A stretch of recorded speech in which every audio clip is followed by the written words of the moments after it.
সৈয়দনা আদম পৃথিবীতে আসলেন, এসে থাকতে শুরু করলেন। দিন গড়িয়ে রাত আসে, মাস গড়িয়ে বছর আসে, বছর যায় বছর আসে।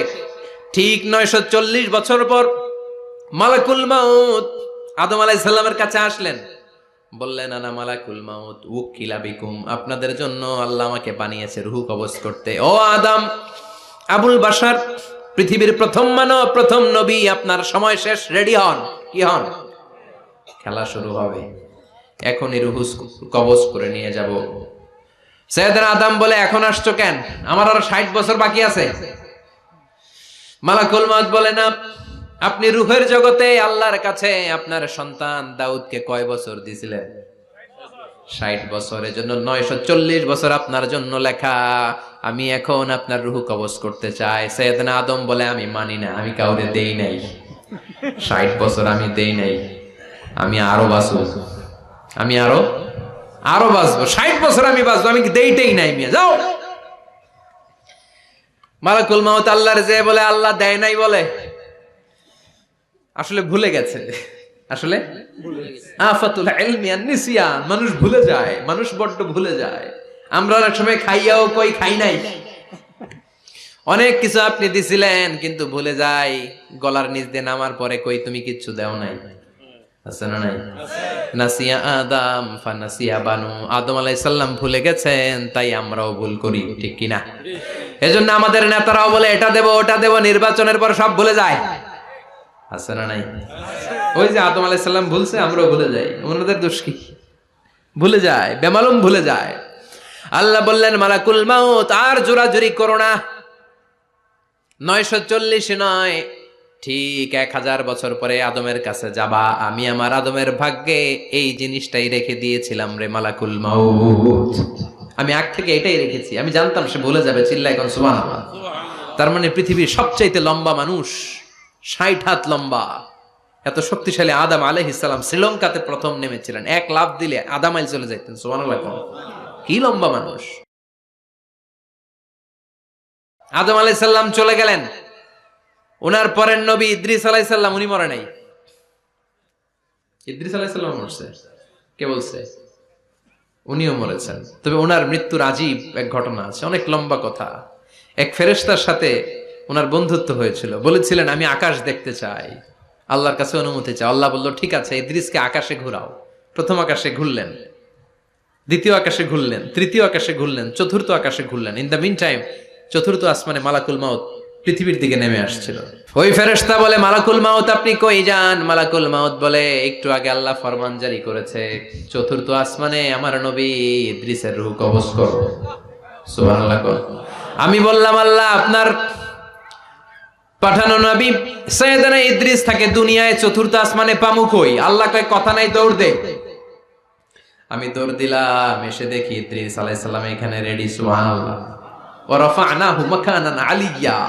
ইদ্রিস আলাইহিস সালামের রূহ কবজ দুনিয়ায় হয় নাই, চতুর্থ আকাশের মধ্যে হয়েছে। একটু চিৎকার করে পড়বেন সুবহানাল্লাহ। এরপরে সুলাইমান আলাইহিস সালাম, উনি তো মরে নাই, মরছে। উনি জিন চালাইতো, উনিও মরবে। শক্তিশালী একজন নবী ছিল। উনি মালাকুল মাউতকে বলেছিলেন, মালাকুল মাউত আমার মৃত্যুর সুয়াইয়া, সামান্য কিছু আগে আমারে বইলো, আমার একটা কাজ আছে। মালাকুল মাউত মৃত্যুর কিছু সময় আগে এসে বলল, সুলাইমান টাইম ইজ আপ, সময় শেষ, অল্প কিছু সময় বাকি, কি করবেন করেন। সৈয়দনা সুলাইমান জিনদেরকে ডাকলো, ও জিনেরা, বিশাল একটা প্রজেক্ট আছে, প্রজেক্টে কাজ শুরু করো। আর কিছু জিনকে বলল, চারদিকে গ্লাস ফিটিং করা একটা রুম বানাও। সৈয়দনা সুলাইমান আলাইহিস সালাম গ্লাস ফিটিং করা রুমের ভেতরে ঢুকলেন। এই রুমে ঢুকার দরজা নাই। হাতে একটা লাঠি নিলেন। কি নিলেন? লাঠির মধ্যে ভর করে দাঁড়িয়ে রইলেন আর জিনদের দিকে তাকিয়ে রইলেন। জিনেরা এত বদমাশ ছিল, সৈয়দনা সুলাইমান দাঁড়িয়ে না থাকলে কাজ করতো না। ছিল ফাঁকিবাজ। কি ছিল? দাঁড়ায় না থাকলে আজও লোকজন কাজ করতে চায় না, ঠিক কিনা? মালিক দাঁড়ায় থাকলে ঠিকই কাজ হয়ে যায়। সুলাইমান আলাইহিস সালাম লাঠির মধ্যে ভর দিয়ে দাঁড়িয়ে রইলেন আর বললেন, কাজ করো। জিনেরাও কাজ শুরু করলো। ওদিকে মালাকুল মাউত এসে বলে, ও সুলাইমান সময় তো শেষ। সুলাইমান বলে, সমস্যা নাই, রূহ কবজ করে। উনি লাঠির মধ্যে ভর দিয়ে দাঁড়িয়ে রইলেন। গ্লাস ফিটিং করা রুমের ভিতরে কোরআন সাক্ষী। মালাকুল মাউত ওইভাবে লাঠিতে ভর দেওয়া অবস্থায়, দাঁড়ানো অবস্থায় সাইয়েদনা সুলাইমান আলাইহিস সালামের রূহ কবজ করে নিলেন। উনি এমন ভাবে দাঁড়িয়েছেন, রূহ চলে গেল, লাশ হয়ে দাঁড়িয়ে রইলেন, লাঠির মধ্যে দাঁড়িয়ে আছেন, জমিনের মধ্যে লুটিয়ে পড়ে নাই। সুবহানাল্লাহ। জিনগুলো দূর থেকে ভাবলো বস তো দাঁড়ায় আছে। কে দাঁড়ায় আছে? জিনেরা মনে করছে বস দাঁড়ায় আছে, কাজ করতেই হবে। করতে করতে পুরা প্রজেক্টের কাজ শেষ। ইন দ্য মিন টাইম ঝিঝি পোকা, উই পোকা, যেই পোকা কাঠ খেয়ে ফেলে, এই কাঠ খাওয়ার পোকা সুলাইমান আলাইহিস সালাম লাঠির ভেতরে ঢুকে লাঠিও খেয়ে ফেলেছে। সাইয়েদনা সুলাইমান আলাইহিস সালাম ধপাস করে জমিনে পড়েছে। আর জিনেরা কয় হায় হায়, খালি খালি কাম করছে এতদিন। সুবহানাল্লাহ কইবেন না? সুলাইমান আলাইহিস সালাম বাঁচতে পারে নাই, চলে গেলেন। মুসা আলাইহিস সালাম মরছে? উনি মরবে কেন? উনি তো খালি মারে। মরছে? এক থাপ্পড়ে ফেরাউনের বাবুর্চি নাই। মুখের আগে হাত চলতে কয়েকজন, এর মধ্যে মুসা আলাইহিস সালাম আছে না নাই? মালাকুল মাউত মানুষের আকৃতিতে অনুমতি না নিয়ে ঘরের ভেতরে ঢুকে গেল। ঢুকে বলে আনা মালাকুল মাউত, আমি মৃত্যুর ফেরেশতা। তো কি চাও? জিতু আন আকবাদা রূহাক, আপনার রূহ কবজ করতে আসছি। কিন্তু মুসা আলাইহিস সালাম দেখতেছেন দিব্যি একজন মানুষ, কি দেখে? আবার সালাম দেয় নাই, অনুমতি নিয়েও ঢুকে নাই। অমিয়া অনুমতি নিয়ে ঘরে ঢোকার দরকার আছে না নাই? মুসা আলাইহিস সালামের মেজাজ বড় গরম। উনি বললেন কি করবি? কয় আপনারে মারবো। কয় এদিকে আয়। মালাকুল মাউত মনে মনে ভাবে এতদিন সব মানুষগুলো আমারে দেখলে দিত দৌড়, আজকে মনে হয় আমারে দিতে হবে দৌড়। এক পা গায়ে দুই পা পেছায় সাহস করে সামনে গেলেন। আবার মুসা আলাইহিস সালাম দিলেন এরকম থাপ্পড়। ফাসাক্কাহু ফাফাকু আইনা, বুখারীর বর্ণনা, এক থাপ্পড়ে চোখ নাই। ঠিকই মালাকুল মাউত দৌড়, এক দৌড়ে আল্লাহর কাছে। আল্লাহ বললেন রাখো, এটা মুসা আলাইহিস সালাম, তার মেজাজ বড্ড গরম, আমাকে কথা বলতে হবে। আল্লাহ বললেন মুসা, বুখারীর বর্ণনা, গরুর পিঠের উপর হাত রেখে দাও। রাখা হলো। তোমার হাতের নিচে গরুর যত পশম, প্রত্যেক পশমের বিনিময়ে এক এক বছর করে হায়াত বাড়িয়ে দিলাম। মুসা আলাইহিস সালাম অনেক চালাক নবী। উনি বললেন আল্লাহ, আমার হাতের নিচে যদি গরুর 2000 পশম থাকে, তার মানে 2000 বছর হায়াত বাড়িয়ে দিলেন, কিন্তু এক্সট্রা হায়াত যখন শেষ হয়ে যাবে এরপরে কি হবে? আগে ওইটা বলেন। আল্লাহ বললেন সুম্মাল মাউত, তারপরে তো মুসা মরতেই হবে, আসতেই হবে। সাইয়েদনা মুসা আলাইহিস সালাম বললেন ফাল আনা, তাহলে আর দেরির দরকার নাই, এখনই আমি আপনার কাছে চলে যেতে চাই। মালাকুল মাউত মুসা আলাইহিস সালামের রূহ নিয়ে উড়াল দিলেন। সুবহানাল্লাহ। বাঁচতে পারছে? বিশ্বনবী মরে নাই, উনি ইন্তেকাল করেছেন। চিল্লায় এখন ঠিক কিনা? ইন্তেকালের আগে বিশ্বনবী প্রচন্ড অসুস্থ হলেন। মা আয়েশারে ডেকে বললেন, আয়েশা মনে হয় আমি বাঁচব না। ওই যে খায়বার বিজয়ের দিন, খায়বার দুর্গ বিজয় করার পরে এক ইহুদি মহিলা আমার দাওয়াত দিয়েছিল। ওই দাওয়াত খেতে যাওয়ার পরে গোশতের মধ্যে বিষ মাখানো হয়েছিল রে আয়েশা। ওই বিষ মাখানো খাসির গোশত খেয়ে যে ব্যথা আমার পেটে উঠেছিল, আজ আবার সেই ব্যথা উঠেছে। বিশ্বনবী ওই বিষ খাওয়ানো গোশতের কারণে ইন্তেকাল করেছেন। তার মানে বিশ্বনবী শাহীদ। জামা আল্লাহু বাইনা নবুওয়া ওয়া শাহাদা, আল্লাহ বিশ্বনবীকে শুধু নবী বানায় নাই, শহীদ হিসেবে কবুল করেছে। সুবহানাল্লাহ কইবেন না? প্রচন্ড অসুস্থ, উনি ছাড়া মসজিদে নববীতে কেউ ইমামতি করার সাহস পায় না।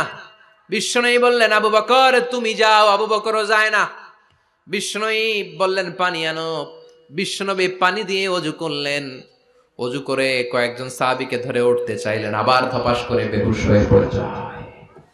বিশ্বনবী উঠতে পারে না। আবার বললেন ঠান্ডা পানি আনো। পানির ভেতরে বিশ্বনবী 2 হাত ঢুকিয়ে দিয়ে ঠান্ডা ভিজা হাত দিয়ে চেহারার মধ্যে মাসে করলেন আর বললেন ইন্নালিল মাউতিলা সাকারাত, হায়রে মৃত্যুর কি যন্ত্রণা, হায়রে মৃত্যুর যে কি কষ্ট।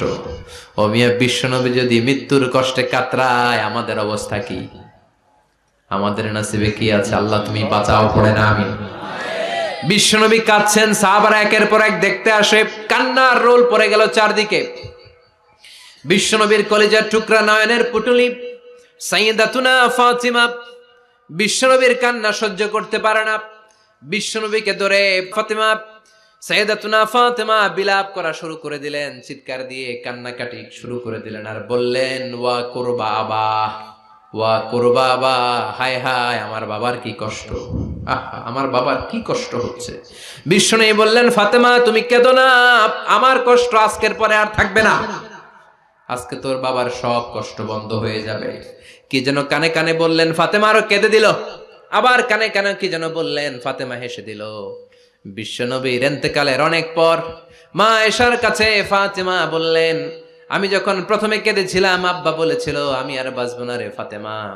আবার কানে কানে একটা কথা বলার পরে হেসেছিলাম, আব্বা বলেছিল আমার পরে আমার পরিবার বর্গের মধ্য থেকে সর্বপ্রথম তোমার সাথে আমার দেখা হয়ে যাবে রে ফাতেমা। অল্প কয়েক মাসের ব্যবধানে সাইয়েদাতুনা ফাতেমা উনিও ইন্তেকাল করলেন। বিশ্বনবী শোয়া থেকে উঠতে পারে না। এক সাহাবীকে দেখলেন মেসওয়াক করছে। বিশ্বনবী মেসওয়াকের দিকে তাকিয়ে রইলেন। বিশ্বনবীর নিথর দেহটা পড়ে আছে। আয়েশারা যে বলবে আয়েশা মেসওয়াক দাও, বলতে পারে না। মা আয়েশা বুঝতে পেরে মেসওয়াক আনলেন, বিশ্বনবীকে মেসওয়াক করিয়ে দিলেন। এবার বিশ্বনবী বললেন, ও আবু বকর শোনো, আল্লাহ আমাকে অপশন দিয়েছে। কি দিয়েছে? আল্লাহ বলেছে নবী আজীবন থাকতে চাইলে থাকেন, আর আসতে চাইলে চলে আসেন। আমি থাকতে না চেয়ে আল্লাহর কাছে চলে যাওয়ার ইচ্ছা করলাম। সাইয়েদনা আবু বকর কান্না জুড়ে দিলেন। বিশ্বনবী বললেন, আসসালাত আসসালাত, ও আমার উম্মতেরা নামাজ তরক করো না। ইন্তেকালের আগে বললেন নামাজ ছেড়ে দিও না।